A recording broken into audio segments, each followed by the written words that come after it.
Hello everyone, back again with movie and tune recap. Today, I'm going to explain an American found footage anthology horror film from 2016, titled The Dark Tapes. Spoilers ahead, so watch out and take care. The movie begins with property caretakers Sam and Marie discovering a video camera left on the bench outside their small theater. Puzzled, they enter the theater to find the inside in complete disarray, with signs of blood scattered around. Concerned, Sam suspects their friend Steve may have been involved and decides to call him. They also find a hidden camera that appears to be actively recording. Meanwhile, we are introduced to Dr. Martin Callahan and his graduate student Nicole, who believe that night terrors are caused by something unusual in our dreams.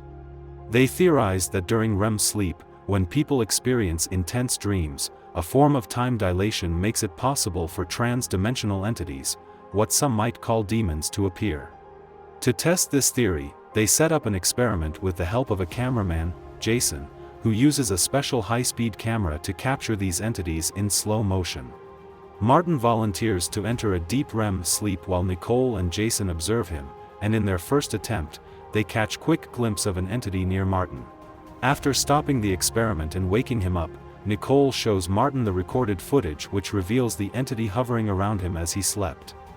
In a second attempt, they apply a small dose of radiation in the room, hoping it will make the entity even clearer, and this time, they see the entity standing directly behind Martin as he sleeps. Nicole wakes Martin, and they quickly try to escape, only to find the front door locked. Suddenly, the entity starts making its presence known, and it attacks Martin, forcing tentacle-like appendages down his throat and uses him to communicate with Nicole and Jason. Just as they attempt to flee, both Nicole and Jason lose consciousness. Next, we see Martin, who appears unharmed, waking up the unconscious Nicole and Jason. However, Jason is deeply unsettled and suspicious of how Martin could still be alive after the entity's attack, and Martin explains that they are now trapped in a unique time dilation effect caused by the experiment. In this time bubble, time flows differently, leaving them frozen and invisible to the outside world, just like the entities they were trying to observe. Martin believes he might be able to reverse the time dilation effect, but as he is preparing to do so, Jason attempts to grab his high-speed camera and accidentally shifts to the edge of the bubble. His body is gruesomely split between two dimensions, causing him to spout blood from his mouth. Martin tells the shaken Nicole that when the entities stick tentacles down his throat, he gained insight into its mind and now knows that something even more terrifying is coming. With Jason gone, Martin and Nicole decide to attempt the experiment one last time, increasing the radiation dose, unaware that the entity is watching them.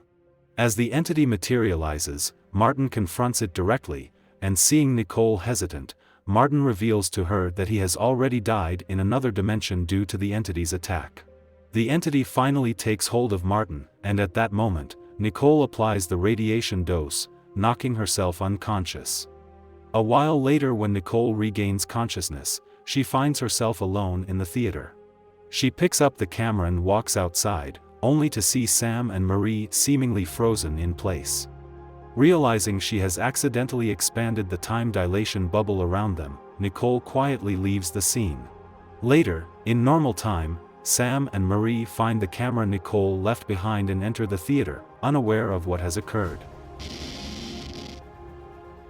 The story begins with a couple, David and Karen, who move into a new home and quickly start hearing mysterious sounds coming from the roof and different areas of the house. Puzzled and a little unnerved, they decide to start recording these events, and strange occurrences begin to unfold, including objects moving on their own. One evening, as Karen tries to calm herself after another unsettling incident, the camera she left on the table suddenly falls by itself, adding to her unease. Things escalate when David is attacked by an unseen force, which leaves a visible handprint on his back, and without any option, the couple decides to call in paranormal investigators for help. The investigative team, led by Susan, along with the director, Cameron, and the cameraman Jeff, arrives and sets up specialized equipment and recording devices throughout the house to try to capture any supernatural activity. During their investigation, the team attempts to make contact with the spirit believed to be in the house. They witness a chair moving on its own and are startled by sudden noises, which intensifies their sense that something otherworldly is present. However, despite their efforts, they're unable to establish a clear connection with the spirit, and the team decides to leave for the night, leaving the cameras running to capture any overnight activity. Later that night, Karen gets up to use the bathroom where she is suddenly attacked by an unseen force. David rushes to help her, but he is also assaulted by the invisible entity, causing the camera to glitch. The next day, the investigators review the footage and make a chilling discovery. In one of the recordings, they see a girl standing in the hallway behind Jeff. When David and Karen reveal that their daughter, Ashen, had tragically passed away, the investigators decide to conduct a séance to try to communicate with her spirit. During the séance, Ashen appears to confirm her presence, but the room is filled with a disturbing growling sound, and feeling distraught, Karen leaves the scene, overwhelmed with emotion.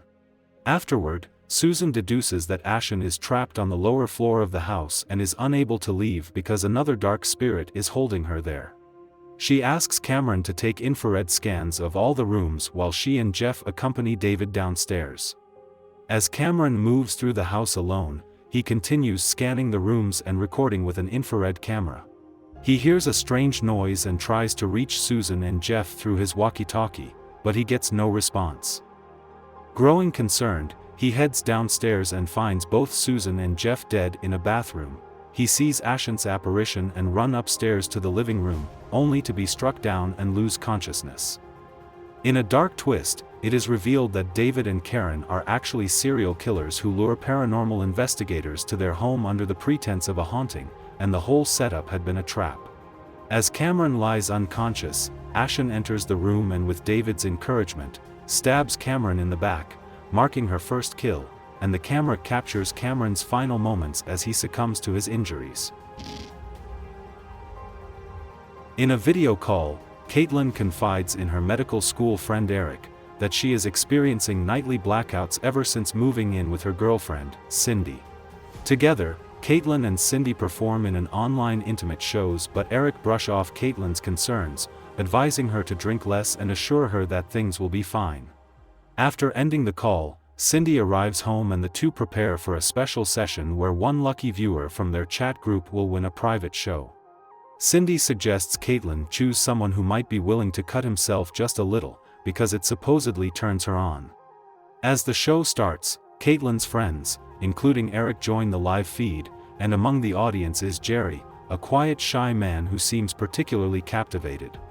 Cindy nudges Caitlin into picking Jerry, and as Cindy leaves the screen, Caitlin engages Jerry in a private session.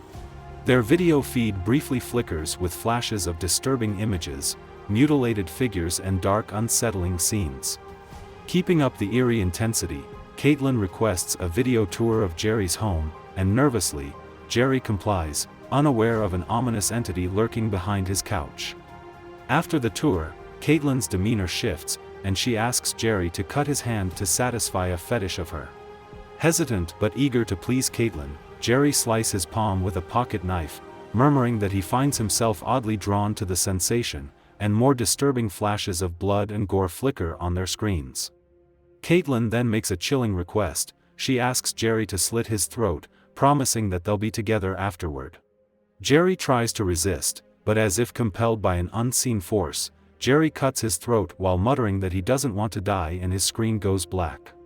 Suddenly, Caitlin and Cindy appear in Jerry's apartment, where it is revealed that Caitlin had been possessed by a demonic spirit that craves human flesh as an offering, in return for being rescued from Archangel Raphael. Together, Caitlin and Cindy descend on Jerry's body, devouring his corpse as the screen fades to black.